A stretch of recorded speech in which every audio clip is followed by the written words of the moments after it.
What's up, guys? Welcome back to the channel and some more Birthright coverage here. We're wrapping up the character series with the Bard class. So, interesting one for the setting. So, again, we got some higher end ability requirements here, going back to, again, this being second ed setting. But Dexterity of 12, Intelligence 13, and Charisma 15 are the minimum requirements. And typically, again, just focusing on Dexterity and Charisma. And in this setting, they do allow elf, half-elf, and humans to be bards. So covering the class then, so in Cerelia, bards are revered as historians, heralds, messengers, and advisors. So given the political backdrop of the setting, certainly very, very good spot or very good, very big need for those bards with all the different domains that are out there. So their neutrality here is respected by all but the most barbaric human lands, although the elven force and the lands dominated by the Anshaelin pose danger even to bards. The skill and wisdom of a court bard is often a great status symbol for a ruler, so something to potentially court for yourself if you are a domain ruler and not a bard yourself. And then in here, right, most bards belong to a college, which is a loose association rather than a place of learning. Each college has its own goals and hidden agendas, and that's fertile ground right there for adventuring.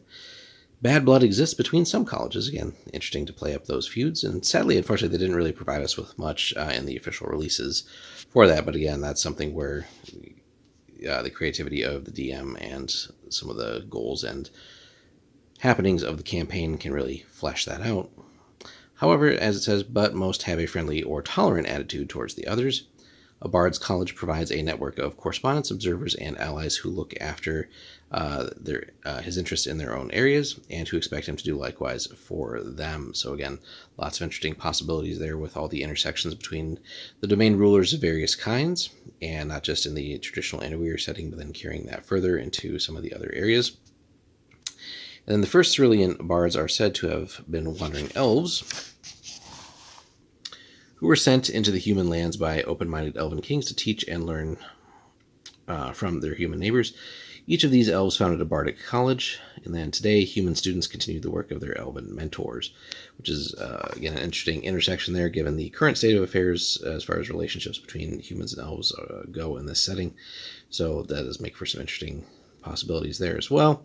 And then bards in the Birthright setting gain all the powers and abilities as noted in the player's handbook, so they're pretty easy to sync that up with 5th edition if you're playing that current edition, but their magical skill is limited.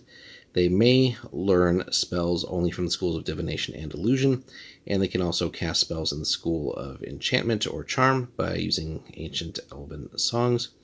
These songs are jealously guarded by the colleges. Spells are acquired as described in the player's handbook. So again, depending on what edition you're playing, but presumably 5th, so just again, make any tweaks or adjustments as needed, but while, again, try to preserve as much of the Birthright flavor as possible. And then lastly here, bards don't typically become regents, and really, we haven't really described one in our run-through of the different domains in Anywhere, at least. While priests control temples and thieves run guilds, a bard has no holding or commodity to call his or her own. A bard gains no special rewards for controlling people or lands. It's actually a violation of the Oath of Neutrality. So really, you'd be hard-pressed to find a bardic domain ruler. Although, could be a fun idea to sort of take the idea of the bardic colleges and sort of establish this like a new type of domain, but that really requires some expansion to the setting. But something that could maybe be fleshed out with some house rules and stuff like that. If a character is destined to inherit a kingdom or rise to prominence in some other way, the bardic colleges will not accept him or her.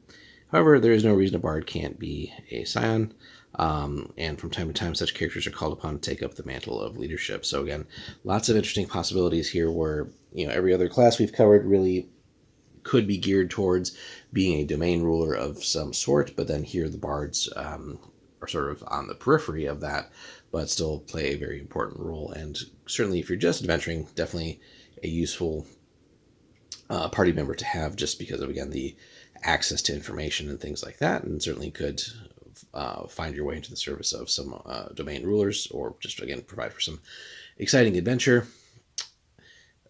That being said, again, the colleges as well presents some interesting grounds for really fleshing out some of the sort of stuff that's unfortunately missing from the descriptions in the core setting here, and doesn't really get maybe all the details that it should deserve, especially when compared to, like, let's say, the priests and the wizards with the expansions they got and so on and so forth. But again, that's something where each individual DM can really flesh that out and do a little bit of extra research, and again, look for potential areas where they can play that up, and certainly lead to some interesting quests, especially with the racial intersection there as well between any human bards and elves, and again, going back to sort of the at one time sort of somewhat friendly relations there between the two peoples, but also maybe on the hunt for sort of ancient elven music. That could be a worthwhile quest as well. And again, just those potential interactions there between humans and elves for that, especially in the current state of the setting. So some really interesting ideas here, and especially how the bard could be differently interpreted, whether you're playing the classic Anywhere setting or moving into some of the other bigger expansions sort of up north with the Rurik or the Brecht and so on and so forth. So there's just a lot of possibility and interesting ways to sort of develop the same kind of character class across the different cultures in the setting. So let us know what you guys think. Have you run bards in the setting, and have you really gone sort of dive deeper into the different colleges and fleshed out any rules there or created anything like that?